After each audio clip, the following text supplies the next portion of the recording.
14장 25절에서 35절까지입니다. 한 절씩 교독하시겠습니다. 아말렉인과 가나안인이 골짜기에 거하니 너희는 내일 돌이켜 홍해 길로 하여 광야로 들어갈지니라. 여호와께서 모세와 아론에게 일러 가라사대 나를 원망하는 이 악한 세겜을 내가 어느 때까지 참으랴. 이스라엘 자손이 나를 향하여 원망하는 말을 내가 들었노라.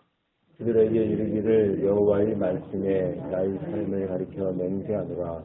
너희 말이 내 귀에 들린 대로 내가 너희에게 행하리니 너희 시체가 이 광야에 엎드려질 것이라. 너희 20세 이상으로 계수함을 받은 자 곧 나를 원망한 자의 전부가 여분네의 아들 갈렙과 눈의 아들 여호수아 외에는 내가 맹세하여 너희로 거하게 하리라 한 땅에 결단코 들어가지 못하리라. 너희가 사로잡히겠다고 말하던 너희의 유아들은 내가 인도하여 드리리니 그들은 너희가 싫어하는 땅을 보려니와 너희 시체는 이 광야에 엎드러질 것이요 너희 자녀들은 너희의 패역한 죄를 지고 너희의 시체가 광야에서 소멸되기까지 40년을 광야에서 유리한 자가 되리라. 너희가 그 땅을 탐지한 날수 41일 하루를 1년으로 환산하여 그 40년간 너희가 너희의 죄악을 질지니 너희가 나의 싫어 버림을 알리라 하셨다 하라. 나 여호와가 말하였거니와 모여 나를 거역하는 이 악한 온 세상에게 내가 단장코 이같이 행하리니 그들이 이 광야에서 소멸되어 거기서 죽으리라. 아멘. 이제 26절부터 35절까지는 앞으로 38년 동안, 왜냐 그러면 2년이 지났으니까, 출애굽한 2년이 지났으니까 앞으로 38년 동안 광야에서 어떤 일을 당할 것인지를, 어떤 징계를 당할 것인지를 세세하게 알려줬습니다. 여기서 이제 아말렉과 가나안에 대해서 잠깐 설명을 드리면요. 아말렉 사람들은 그 에서의 후손 에서의 후손 엘리바스의 후손입니다. 에서의 아들 엘리바스의 후손인데 얘들은 에돔 땅에 거했습니다. 에돔 땅. 에돔이라는 것은 잘 알다시피 불구죽죽하다 이런 뜻이거든요. 불구죽죽하다. 그래서 에서가 몸이 좀 까무잡잡하잖아요. 에서가 몸이 까무잡잡하고 그리고 그 에돔 땅 자체가 약간 적색빛을 띠는 그런 상황입니다. 그래서 이제 그쪽에서 살면서 유목을 하면서 약탈과 산적 같은 일을 주로 하고 살았던 사람인데요. 그들은 주전 한 2000년경부터 예수님 오시기 2000년 전부터 그 에돔 땅에서 살았던 사람이고요. 제일 남다른 어디까지 이들이 에돔 땅에서 언제 가장 활성화될 때 언제냐 그러면 이집트 바로 위까지 이들의 영향이 끼치고 위로는 블레셋까지 끼쳐요. 블레셋이 어디냐면 팔레스타인 중부까지 오거든요. 팔레스타인 중부까지. 그럼 이집트에서 팔레스타인 중부까지를 에돔 땅이 차지했으니까 엄청난 사막을 다 차지했다고 봅니다. 사막을 다 차지했죠. 이 애굽 땅, 이 아말렉 사람들은 그래서 이스라엘을 항상 공격하는 3대 민족 중에 하나인데 아말렉, 모압, 암몬. 아말렉, 모압, 암몬 이 족속이 이스라엘 백성들을 끝내 괴롭히는 그러한 자입니다. 그 다음에 이들은 이제 다윗이 정권을 잡을 때까지 다윗이 정권을 잡을 때 결정적으로 이제 거의 꺾여요. 그 전까지 다윗이 정권을 잡을 때까지 수도 없이 이스라엘을 공격했고 이스라엘보다 더 강대국이었죠. 그런데 이제 다윗 때 이제 그들을 약화시킵니다. 다윗이 약화시키고 그리고 마지막으로 완전히 멸절될 때가 언제냐면 히스기야 시대에 시므온의 아들들에 의해서 완전히 멸절이 됩니다. 그게 역대상 4장 42절 43절 나오는데요. 시므온의 아들들에 의해서 완전히 멸절을 당합니다. 그 아말렉의 족속들에서 흐름이 있습니다. 그 다음에 가나안인은 누구냐 그러면 크게 보면은 이스라엘 사람들이 팔레스타인을 점령하기 이전에 팔레스타인에 거주했던 주민 전체를 가나안이라 그렇게 얘기했죠. 저번에도 말씀드렸지만 어떤 군이 있어요.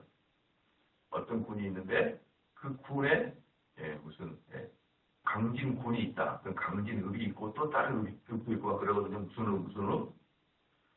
그런 여러 가지 읍 중에 제일 대표적인 그 읍을 그 지역 군의 대표적 이름을 띄잖아요. 그렇게 하듯이 가나안 사람들도 팔레스타인 전체에 사는 사람을 가나안 사람이라고 그러는데 그 중에 이제 특별히 좁게 말하면 지중해 연안에 분포했던 사람이 가나안 사람이었고 그들을 가나안 족속이라고 그 지중해 연안을 차지하고 있다는 것은 뭐라 그러죠? 가장 강대국이었다. 가장 강대국이었다. 그 다음에 가나안에는 이 가나안 족속을 비롯해서 7족속이 민족을 이루고 살았습니다. 그 7족속은 헷 족속, 기르가스 족속, 아모리 족속, 가나안 족속, 브리스, 히위, 여부스 족속. 헷, 기르가스, 아모리, 가나안, 브리스, 히위, 여부스 7족속이 있었다.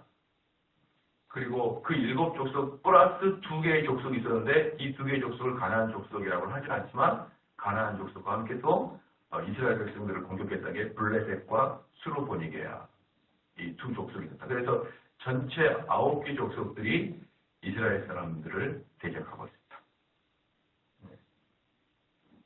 이 상태가 현재 가나안 땅.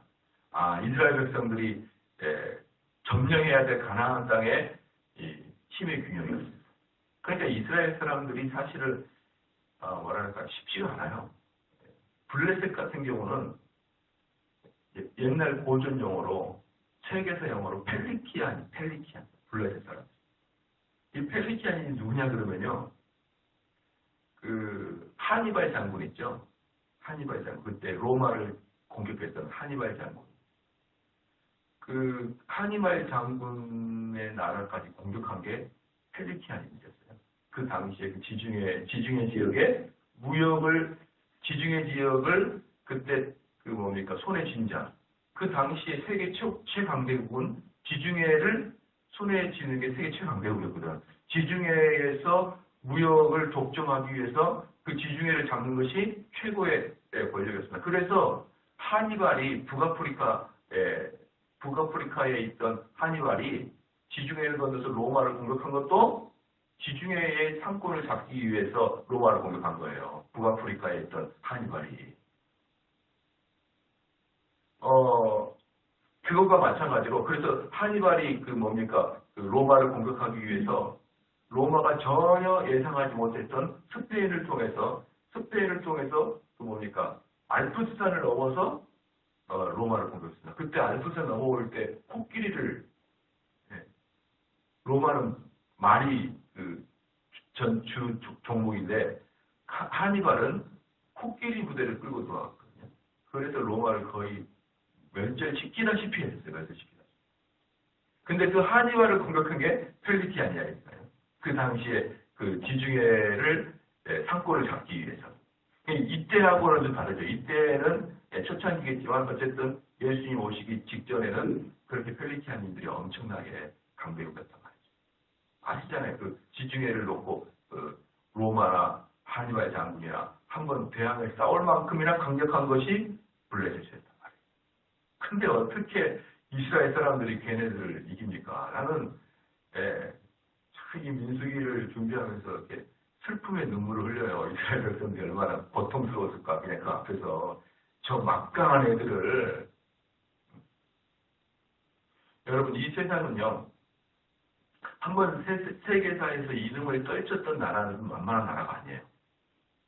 예컨대 중국 전 세계를 한번 잡았었잖아요. 몽고, 독일, 로마, 영국 이 세상에서 한 번씩 힘께나 썼던 사람들은 일본 이렇게 전 세계를 쥐락펴락 한 번씩 했던 사람들은 만만치 않습니다. 대한민국은 단 한 번도 전 세계를 쥐락펴락 한 적이 없어요. 쥐락펴락 한 적이 한 번도 없습니다. 우리 한민족은 우리가 뭔가 대단한 것 같지만 전 세계사에서 미국이 한국을 배울 것은 딱 뭐밖에 없을까요? 유교밖에 없는 거예요. 유교. 전 세계에서 우리나라가 알려줄 수 있는 건 유교. 그렇기 때문에 전 세계를 한 번씩 쥐락펴락했던 그런 민족들 있잖아요. 이런 민족들은 만만치가 않습니다. 그래서 예컨대 독일 같은 경우가 전쟁을 일으켜가지고 30년 전쟁을 일으켜가지고 다 쫓겨나 버렸거든요. 독일을. 그러나 그 독일이 다시 연합되자마자 1차 세계대전, 2차 세계대전 또 터뜨리죠. 일본이 2차 세계대전 주력적인 국가여가지고 일본을 그 미국과 서방이 다 그냥 팀모스게 만들었는데 단 몇십 년 만에 또 세계 최강국이 되어버렸잖아요. 그러니까 한 번씩 세계 최강국이 된 사람들은 언제든지 또다시 최강대국이 될 수 있는 그런 DNA를 가지고 있는 거예요. 그 민족 자체가. 우리나라는 세계 최강국이 한 번도 되어본 적이 없고 세계를 쥐락펴락한 적이 한 번도 없는 변방 민족이기 때문에 항상 겸손하게 세계 여행 가면 머리 숙이고 여행 다니시길 바라요. 우리는 그렇게 세계를 쥐락펴락한 DNA가 한 번도 없습니다. 근데 상당히 많은 경우에 터키, 오스만 투르크 제국 엄청나죠. 네. 스페인 엄청나죠. 프랑스 말할 수 없죠. 뭐 엄청난 국가들이에요. 그분들의 어떤 DNA에 비하면 우리는 아무것도 아니거든요. 그렇기 때문에 이 블레셋인들은 예수님 오시기 전에 한 1000년 전부터 엄청 막강한 국가이긴 했지만 이때도 제가 봤을 때 그 DNA가 블레셋은 엄청나다. 이런 국가들을 대면하고 있으니 이스라엘 백성들이 못하죠. 당연히. 그것을 여러분들이 이해를 해야 됩니다. 단지 이스라엘 백성들이 정말 불순종했다 이렇게 되게 되면 여러분들이 지나치게 너무 의로운 자가 돼요. 아마 우리도 딱 그 앞에 서면 블레셋 이스라엘 사람보다 더 큰 결단을 했을 것입니다. 왜? 가나안에는 막강한 7 족속이 있었고 플러스 2개의 족속이 있었는데 블레셋과 수로변니게인들은 당시의 최강대국의 문명국이었었는데 그리고 이 가나안 사람들은 이스라엘 사람한테 뭘 전수해줬냐면 농사법을 전수해줬어요. 농사법을 전수해줬던 게 뭐냐? 이스라엘 사람들은 농사를 지을 수 있는 것이 없어가지고 유목민이었단 말이죠. 유목민. 그냥 양 끌고 다니고. 그럼 보십시오. 유목민들에게 무슨 기술이 필요합니까? 아무 기술이 필요 없어요. 유목민들. 그냥 끌고 다니면 돼요. 옷만 보면 됩니까? 어느 지역에 몇 월 달에 풀이 많이 난다. 요것만 알면 돼요. 그럼 끌고 가면 됩니다. 그런데 농사는 어때요? 씨 뿌리는 날도 있어야 되고 어떻게 비벼주는 날 다 알아야 되지 않습니까? 농사 짓는 것은. 누구한테 배워야 되는 거예요. 무슨 말이냐? 유목민은 천민이고요. 농사를 짓는다는 것은 우리가 말하는 기술력이 한 단계 앞선다는 뜻이에요. 기술력에서. 유목민들은 여러분 몽골들 보시면 집 어때요? 텐트로 지고 살잖아요. 유목민들은 문화나 이런 게 없는 거예요. 그냥 산적 비슷한 애들이에요. 집도 절도 없고 그냥 하나씩 텐트 지고 사는 겁니다. 근데 농사 짓는 어때요?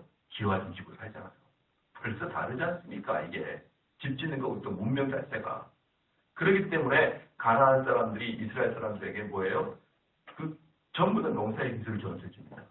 그러면서 농사를 짓는 사람들은 뭐가 있냐 그러면 뭡니까? 유목민하고 다른 게 하나 있습니다. 유목민들은 어때요? 몇 월달 되면 그 풀이 엄청 나잖아요. 사시사철 풀이 흉년이고 그럴 때는 없잖아요.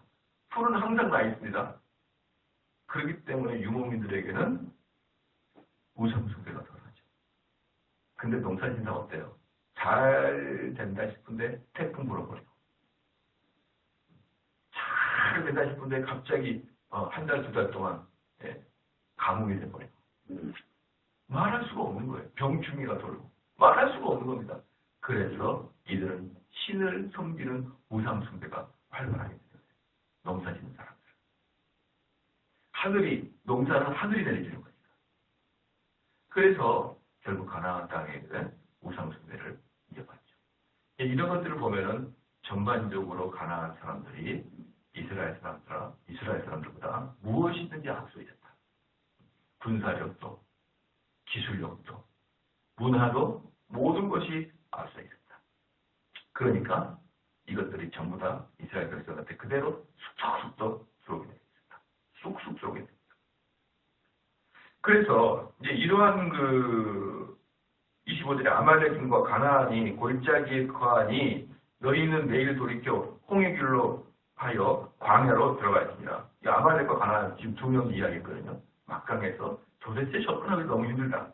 26절 여호와께서 모세와 아론에게 일러 가라사대 나를 원망하는 이 악한 회중을 내가 어느 때까지 참으랴. 어느 때까지 뭡니까? 하나님의 인내의 종점이었다. 이때가. 하나님의 인내의 종점이다. 하나님께서 우리를 참으시기를 좋아하시고 끝까지 참으시지만 종점이 계신다. 그렇죠. 어느 때까지 참으랴. 이스라엘 자손이 나를 향하여 원망하는 말, 그 원망하는 말을 내가 들었다. 주님께서는 우리의 한숨도 듣고 우리의 쉬는 소리를 듣지만 우리의 원망과 불평도 들으신다. 네. 그들에게 이르기를 여호와의 말씀에 나의 삶을 가리켜 맹세하노라. 여기서 재밌는 게 뭐냐면 하나님께서는 자기 스스로의 이름을 맹세했다. 지금 무슨 말입니까? 이제는 경계하지 않겠다. 누가 기도해도 끝났다. 네. 모세가 기도해도 중보기도는 끝났다. 이제. 아무리 하나님의 말씀, 하나님께서 스스로의 이름으로 이제 내 이름을 맹세하노니 딱 그래버리면 뭔 수를 써도 예, 기도를 해도 안 되는 거예요. 그때 이전에 돌이켜야 된다. 나의 삶을 이렇게 맹세하노라. 너희 말이 내 귀에 들린 대로 그따가 한번 읽어보십시오. 너희 말이 들린 대로 여러분들이 지난 제가 저런 말을 구했으니까 야 하나님이 어디 계셔? 이렇게 말하는 거 그런 거 하나하나 네가 책임져야 된다. 여러분 말을 함부로 하면 안 돼. 화난다고. 하나님이 있기는 해? 이런 이야기들. 여러분 그것이 하나님이 듣고 그 말에 네가 책임져라 이 말이에요.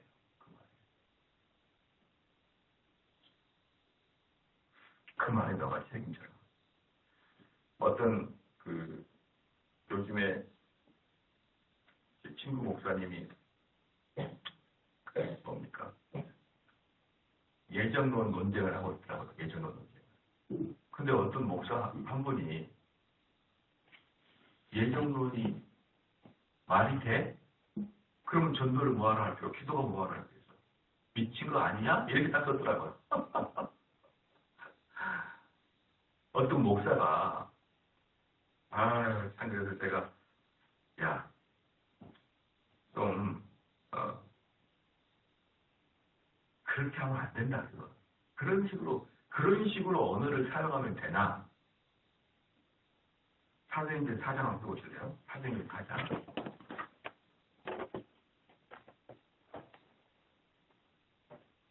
사도행전 4장.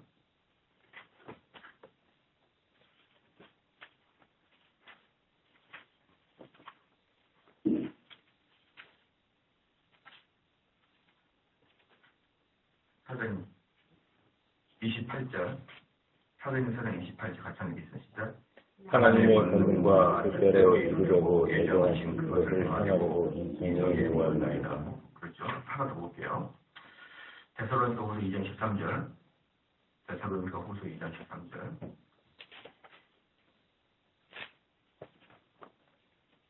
같이 한번 읽겠습니다. 주의 사랑하시는 형제들아, 우리가 항상 너희를 위하여 마땅히 하나님께 감사할 것은 하나님이 처음부터 너희를 택하사 성령의 거룩하게 하심과 진리로 구원을 하시니. 자, 이 속에 써졌어요. 써진 다음에 함부로 말하지 마세요. 함부로 말하지 마세요. 당신이 말하는 건 하나님 미친 거 아니야. 이거랑 똑같은 거 아니야. 함부로 말하지 마세요. 그렇게 사람들이 무식해가지고 자신의 이야기를 함부로 내뱉으면 말미암아 그 심판을 자초한다 이 말이다. 그 심판. 왜 그렇게 살까요? 목회자라는 사람이 남들 다 보고 있는 페이스북에다 그렇게 험한 말이나 올리고. 여러분, 우리는 여기에서 말씀한 대로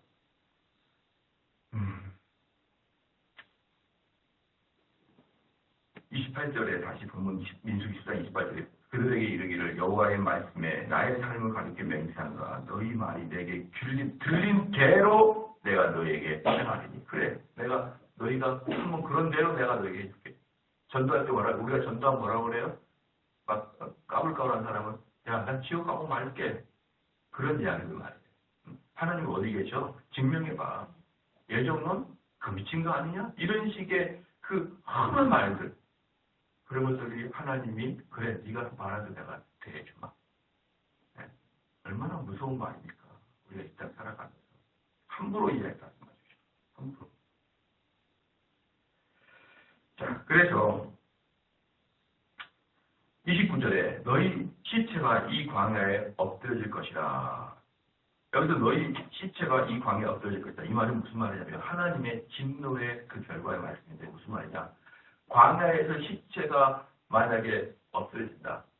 그럼 여러분 여기서 재밌는 게 있냐면 뭡니까? 자유주의자들이 뭐라고 하냐면 어떻게 이때 몇 명 죽었을까요, 여러분야? 40년 동안.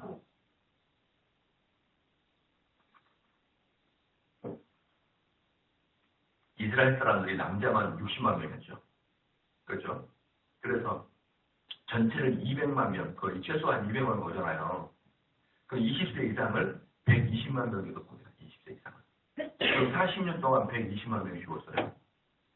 그럼 어떻게 그 광야에 120만 명이 죽었는데 어떻게 뼈다구 하나가 없냐? 이게 자유주의자들이 출애굽 자체를 소설로 여기고 있는 이유 중에 하나예요. 어떻게 시체에 흔적이 없냐? 근데 여기에 뭡니까? 힌트가 있어요. 무슨 말이냐? 29절에 너희 시체가 광야에 엎드려질 것이다. 라는 게 뭐냐? 이 뜻은 완곡한 표현으로 뭐냐면 너희들 새나 들짐승에 밥된다 이 말이에요. 엎드려진다. 왜? 광야에서 엎드리면 어때요? 땅 깊이 파가지고 무덤 못 만들죠? 그냥 돌로 쌓아놓거나 간단하게 파가지고 묻어버리죠? 그럼 어떻게 됩니까? 두 가지가 큰 게 있습니다. 첫 번째 들짐승들. 두 번째 여러분 사막은 알죠? 계속 지형이 바뀌는 거. 그래가지고 한 달 후에 가보면요. 없던 산이 생깁니다. 모래가 그냥 또 바람에 흩날려가지고. 그래서 그런 뭡니까? 아주 척박한 환경에 의해서 시체가 아예 사라져버리든지 아니면 다 들짐승의 밥이 되게 하겠다 이 말이에요. 내가 너희를 광야에 엎드리게 하겠다. 이들을 세밥된다 이 말이에요. 세밥된다. 이게 하나님의 엄청난 저주인 것입니다. 엄청난 저주예요. 우리도 그거 있지 않습니까? 부관 참사라 그러나요? 왕을 대적한 사람은 꺼내가지고 다시 죽이는 게 그거 있잖아요. 그것처럼 여기도 마찬가지예요. 안정된 죽음. 이게 좋은 거예요. 안정된 죽음. 죽음 위에 시체가 땅 깊숙하게 있는 게 복된 죽음이에요. 근데 어떤 게 저주받는 거예요? 그 시체까지도 없애버리겠다. 시체까지도 없애버리겠다. 하나님께서 이런 식으로 그렇게 그래서 29절에 너희 시체가 광야에서 엎드려질 것이라 너희 20세 이상으로 계수함을 받을 자 곧 나를 원망한 자의 전부가 여분의 아들 갈렙과 눈의 아들 여호수아 외에는 내가 맹세하여 너희로 거하게 하리라. 한 땅에 결단코 들어가지 못하리라. 다 어때요? 새 밥 될 것이다. 독수리 밥 될 것이다. 그러면요, 이제 31절에 너희가 사로잡히겠다고 말하던 너희의 유아들은 내가 인도하여 드리리니 그들은 너희가 싫어하던 땅을 보리냐. 이 31절에 완전히 역전이죠. 지난주에 뭐라고 했습니까? 내 처자가 죽을까 걱정하노라 그랬잖아요. 그러니까 너희가 걱정한 그 아들들은 들어갈 것이고 그리고 너희가 여호수아 갈렙이 그렇게 젖과 꿀이 흐르고 좋은 땅이라고 했던 것을 너희들이 싫어했으니까 너희들이 싫어한 땅은 너희들이 못 들어가고 너희들이 죽을 거라고 했던 너희 자녀들은 들어갈 것이다 라고 하나님께서 이렇게 완전히 사람과 말꼬리 잡고 씨름하듯이 말꼬리 잡고 싸움하는 것처럼 하나님이 인간을 완전히 빈정거리고 있는 거예요. 여기서 얘네들이 너희들 그래 한번 말대로 될 것. 너희들이 말대로 될 것이다. 그런데 말대로 될 것인데 너희들이 말하는 것도 걱정하면서 그대로 반대를 해줄 것이고 이런 식으로 하나님은 또 아주 철저하게 갚아주십니다. 32절에 너희 시체는 이 광야에 엎드려질 것이다. 보십시오. 또 뭡니까? 너희 시체는 동물들의 밥될 것이다. 매번 몇 번이나 있냐. 몇 번이나. 얼마나 하나님께서 분노가 났습니다. 너희는 동물의 밥 될 것이야. 기다려봐 너희들. 그게 어떤 재미있는 게 있습니다. 앞으로 이제 38년 동안 이 앞에 전체 40년인데 앞에 2년을 지나갔고 이제 앞으로 38년 동안 이렇게 죽을 거거든요. 한 몇 명이 죽으나 그랬죠? 대략 120만 명이 죽어요. 그럼 제가 그날을 계산해 보니까 138년은 날수로 계산하면은 13,870일. 13,870일이 38년입니다. 그 13,870일 동안에 120만 명이 죽으려 그러면 하루에 80에서 90명이 계속 죽어요. 계속 80에서 90명. 어떨까요? 공포죠, 공포. 그 다음에 자기 순서를 기다려야 되잖아요. 매도 먼저 가는 게 좋다고. 한번 이게 도미노처럼 죽어가지고 매일 8, 90명이 툭툭툭 죽어나가요. 왜? 이들이 한꺼번에 죽지 않았기 때문에 40년을 거쳐서 두루 거쳐 죽었기 때문에 뭐 어쩔 때는 하루에 1000명 죽을 때도 있다가 뭐 며칠 동안 안 죽고 이럴 수도 있겠죠. 하여튼 평균으로 보면 하루에 8, 90명이 계속 죽어나갑니다. 이스라엘 백성들 자체는 공포에 빠져요. 공포에. 여러분 그거 아시죠? 싱가포르에는 태형이 있는 거 아시죠? 그 엉덩이 두들겨 맞는 거. 뭐 침뱉 탔거나 이러면 엉덩이 두들겨 맞아요. 근데 엉덩이 두들겨 맞을 때 원래 누가 피냐 그러면 그 나무에다가 기름을 쫙 묻혀가지고 우리 노젓는 거 있지 않습니까? 그 노젓는 그 나무에다가 기름을 묻혀가지고 묵직하고 그 매가 있거든요. 그게 태형이에요. 그 큰 것도 있고 작은 것도 있어요. 근데 그 태형을 누가 때리냐 그러면 인도 애들 그 힘센 애들이 그런 그 태형을 때리는 그런 장면입니다. 그래서 그 태형을 때려서 한 번 때리면 이렇게 그 나무의 살점이 탁 찍혀 나와요. 한 번 때리면. 지금은 그렇게 그런 사람도 찾기 힘들어가지고 이제는 기계로 때립니다. 기계로. 기계에다가 태형을 매달아 놓고 팍 때려요. 그럼 탁 떨어지면 살점이 탁 튀어나오니까 피가 확 물들죠. 그래서 태형을 지시를 받을 때 너는 권장 6대 이렇게 얘기합니다. 권장 6대. 그럼 아무것도 아닌 것 같죠? 세대까지 가면 사람이 죽어요. 세대까지. 그 세대는 절대로 못 때려요, 한 번에. 세대는 한 번에 못 때려요, 절대로. 그런데 이제 어떻게 벌을 내냐면 너는 징역 2년에 태형 6대 이렇게 싱가포르 법정은 그렇게 해요. 그럼 2년 동안에 6대를 맞아야 돼요. 그래서 한 대를 딱 때린 다음에 물어요. 또 맞을래? 물어요. 못 맞겠습니다. 그러면은 치료를 합니다. 치료 몇 달 동안 탁 치료한 다음에 다시 아무나 또 와요. 또 한 대 맞아. 또 맞을래? 그래서 2년 동안 6대를 받고 나오는 거예요.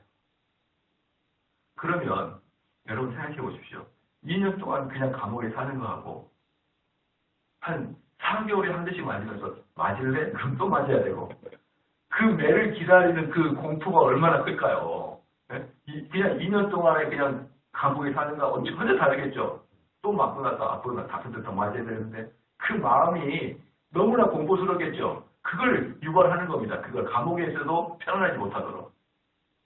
그런데 이스라엘 백성 어때요? 너희는 다 죽을 것이다. 모세를 통해서 경고받았죠. 근데 도미노처럼 죽어 나오는 거예요. 80명씩 툭툭툭툭.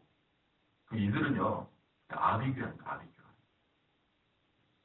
지난번에 보니까 뭐 메리스가 드디어 고양시에 한 명이 죽었다는 데 우리 교회들이 공포에 떨어요. 메리스 그 고양시에 한 명 왔다니까.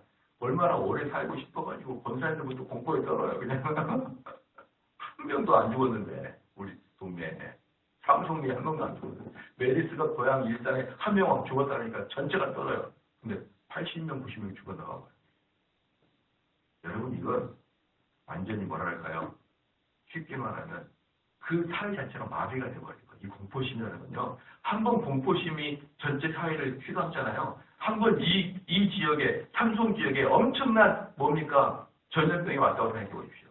그러면 딱 그야말로 현대어로 멘붕이 빠져버립니다. 하나님의 저주는 이렇습니다. 하나님의 저주는요. 우리의 육체와 정신까지 다 혼미하게 해버립니다. 그래서 8, 90명을 죽게 함으로 또 하나 효과가 있습니다. 뭡니까? 20세 미만 애들한테 너희들 정신 똑바로 차려. 너희들은 하나님이 얼마나 두려운 자인지 봐라. 라고 20세 미만에게는 보여주는 효과. 20세 이상에게는 공포에 빠뜨리는 효과. 20세 미만에게는 정신 차리게 하는 효과가 38년 동안 120만 명을 죽이는 것입니다. 120만 명, 여러분. 하나님께서 하시겠다 그러면 10명, 20명이 아니고 수천 명, 수만 명을 죽여요. 그냥 한 번에. 하나님께서 하시겠다 그러면 이 나라 전쟁이 일어나고 한 방에 몰살시키는 건 끔찍도 안 합니다. 하나님께서는 그런 거. 왜 그렇게 하나님을 가볍게 여기는지 모르겠다 이 말이에요.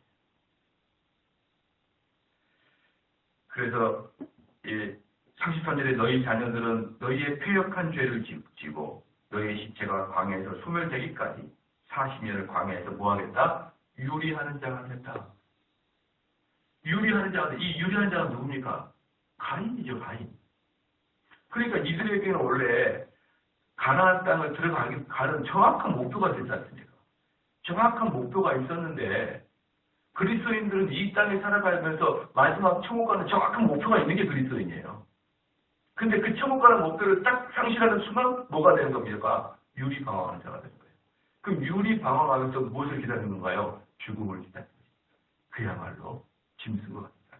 짐승. 여러분, 짐승은요, 이 땅에 목표가 없는 거예요. 어떤 사람 그러냐, 야, 저기, 뭡니까, 우리 인간이 만물의 주인에는 뭐라고 해서 만유 영장이나 뭐 그런 거 있잖아요. 그것을 또 싫어해요, 진화론자들은. 우리나 원숭이나 뭐 비슷한데 우리가 좀 더 낫다 이거거든요. 이제 그것을 증명하면, 진화론자들은 그 증명해서 뭐랍니까? 야, 원숭이들도 언어적인 거, 또 뇌를 사용해서 도구를 사용한다. 예? 원숭이들도 봐라. 호수 깔 때 돌로 까고 있는 거 보이지 않냐? 라는 걸 막 하면서 봐라. 비슷하다. 어차피 비슷하고 저기서 진화돼서 인간했다. 그런데 걔네들도 언어가 있죠. 언어가 있고 도구를 사용합니다. 근데 문제는 뭐냐면 3000년 전 원숭이나 지금 원숭이가 똑같다는 거예요. 도구 사용. 그들은 진보가 되어서 지식을 누적시키는 게 아니고 똑같아요. 똑같아. 원리도 사용하고 도구를 사용해도 도구를 사용하고 멀리 사용하는 게 진보가 있는 게 아니라 똑같아요. 근데 우리 사람은 어떻습니까? 항상 진보가 있죠. 3000년 전과 지금은 전혀 다르죠. 그것처럼 우리 사람에게 분명한 하나님의 형상, 즉 목표의식이 있어야 되는데 인간이 아닌 동물들은 목표의식이 없어요. 자기가 호수를 까서 돌로 까니까 좀 더 힘들더라. 이거 다른 걸로 이런 게 없는 거예요. 그냥 그것도 거의 본능이니까 그래서 하는 것입니다. 동물들은 이 땅에 살아갈 때 특별한 목적이 없어요. 즉 유리한 자가 어떤 겁니까? 너희들 동물처럼 될 것이다. 그럼 동물들은 여러분 이 동물들은 그 동물들의 입장을 한번 생각해봐요. 이 땅에 살아가는 이유가 뭘까요? 그냥 죽기 위해서예요. 그냥 죽기 위해서. 그들은 살아있는 의미가 없는 거예요. 그냥 하나님이 창조했으니까 아무 의미 없이 왔다가 그냥 먹다가 그냥 가는 거예요. 그래서 우리는 어떻게 보면 제가 그 창세기 강의할 때 말씀을 드렸는데 탁 지나가다가 소를 보면 어떤 느낌을 가지고 됩니까? 소. 아, 도시락이다, 도시락. 그 이상의 여러분 연민을 가질 필요가 없는 거예요. 동물들은. 그 동물들은 하나님이 우리에게 주실 도시락으로 다 갖다 놓은 거예요. 저는 동물을 볼 때마다 입을 쩍쩍 다지는 거죠. 저 하나님이 주신 아름다운 도시락. 저것도 언제 먹을까 저거. 동물들은 그런 가축들은 사실 아주 잔인하게 얘기하면 하나님 우리에게 주신 도시락입니다. 그 도시락을 그냥 주면 썩으니까 피를 통하게 해가지고 계속 살아가게 하는 거예요. 냉장고처럼. 그 정도의 인생이 뭡니까? 유리방황하는 인생입니다. 살아가는 목표도 없고 의미도 없고 그저 그냥 먹고 살다가 죽는 거. 그게 유리방황한 인생이에요. 그게 하나님의 저주인 거예요. 하나님을 섬기지 않은 불신자는 결국 그거예요. 그 이 땅에 사는 이유가 뭘까요? 죽기 위해서죠. 다. 근데 저와 여러분은 이 땅에 사는 이유가 뭡니까? 영원한 가나안 땅에 들어가는 게 우리의 목표 아니에요. 그럼 우리가 가나안 땅에 들어가기 위해서는 이 땅에 하나님 말씀 순종하고 하나님 말씀에 따라서 살아가는 삶. 이게 우리 그리스도의 삶이죠. 그래서 우리는 어떻게 유리방황한 삶을 살 수가 없다는 것을 깨닫게 주님은 축원합니다. 마지막으로 보겠습니다. 34절. 너희가 그 땅을 탐지한 날수 40일 때 하루를 1년으로 환산하여 그 40년간 너희가 너희의 죄악을 질지니 너희가 나의 버림을 알리라 하셨다. 봐라. 무슨 말이에요? 하나님은 철저하게 여러분이 잘못된 걸 깨닫게 해줍니다. 저도 우리 자녀가 딱 잘못하면 네가 잘못한 건 다시 증명해줘요. 너 이거 잘못했지. 증명해줘야 됩니다. 잘못한 걸 증명해줘야 자기가 깨닫는 거예요. 이 봐라. 너 분명히 너가 잘못한 거잖아. 다른 것과 비교 한번 해봐. 너가 좀 틀린 거잖아. 그래서 자기가 잘못한 것을 잘못했구나 라고 느끼도록 하나님은 우리에게 증명을 다 해주십니다. 나 여호와가 말하였거니와 모여 나를 거역하여는 이 악한 온 회중에게 내가 단정코 이같이 말이니 그들이 이 광야에 소멸되어 거기서 죽으리라. 이 광야에서 다 끝내리라. 오늘 하나 물어볼게요. 20세 미만으로 왜 살았을까요? 20세 미만으로 왜 살았을까요? 그들이 착해서? 아니죠. 그들이 착하지 않죠. 왜? 인간은 다 타락했으니까. 여러분 20세 미만들 어때요? 20세 이상보다 훨씬 더 불만이 많다는 거 아시죠? 짜증나. 이것은 어른이 별로 하지 않지만 청소년들이 이거는 항상 고쳐다닌 거예요. 그러므로 여기 20세 이상도 죄를 범하지 않았기 때문에 하나님이 그들을 살려준 게 아니라 하나님이 긍휼히 여겨 그냥 살려준 거예요. 긍휼히 여겨. 초등학생, 중학생, 청년들 그들 위해서 얼마나 참지 못하는 말이 나옵니까? 그런데 그럼에도 불구하고 하나님 스스로의 언약을 지키기 위해서 그 20세 미만 아이들을 다 살려주신 것입니다. 은혜로. 이 안에서도 사람들은 끝없이 하나님을 향하여 패역하지만 그 패역하는 속에서 하나님은 다 끊어버리지 않고 은혜로 살려주세요. 그 하나님, 공의로우신 하나님과 사랑의 하나님이 공의로우신 하나님. 그렇죠?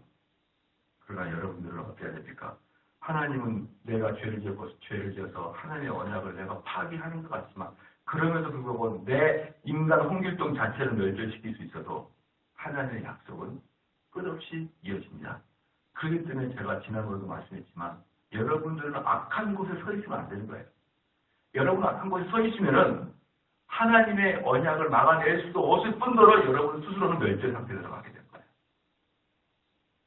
우리가 아무리 지어도 기차는 가게 되어 있습니다. 그렇기 때문에 우리는 항상 하나님 편에 서는 것이 지혜로운 것이고 항상 그 말씀을 전하는 자에 함께하는 게 지혜로운 거예요. 그냥 자기 잘났다고 다른 데로 자기가 옳은 소견에 따라가 버리면 그럼 어떻게 되는 거예요? 이 제도와 같은 주 물줄기 흐름을 막아낼 수도 없을 뿐더러 자기 죄는 탈락하고 마는 것이죠. 이러한 것들을 여러분이 민수를 벌써 깨달아야 됩니다. 이게 인간이 불만을 갖고 있다거나 인간이 아니라고 생각하는 이게 별 문제가 아니구나. 그리고 아까도 처음에 제가 서두에 말씀드렸지만 이스라엘 백성들의 불만은 합리적입니까? 불합리적입니까? 합리적이잖아요. 우리가 어떻게 저들을 이깁니까? 어떻게 저렇게 아말렉처럼 키가 그냥 우리보다 몇 배나 큰 애들을 우리가 이깁니까? 말이 안 되죠. 어떻게 블레셋까지 저렇게 문명이 발전된 곳을 우리가 이깁니까? 그들의 이야기는 너무나 합리적이에요. 그런데 인간의 합리적인 생각은 그렇게 필요 없다니까요. 하나님 말씀에 순종하냐가 중요한 것이지. 그래서 오늘 살아갈 때도 한 주간 살아갈 때도 여러분의 상식대로 살아가지 마시고 하나님 말씀에 순종하며 살아가는 하루가 되시기를 주로 축원합니다. 기도하겠습니다.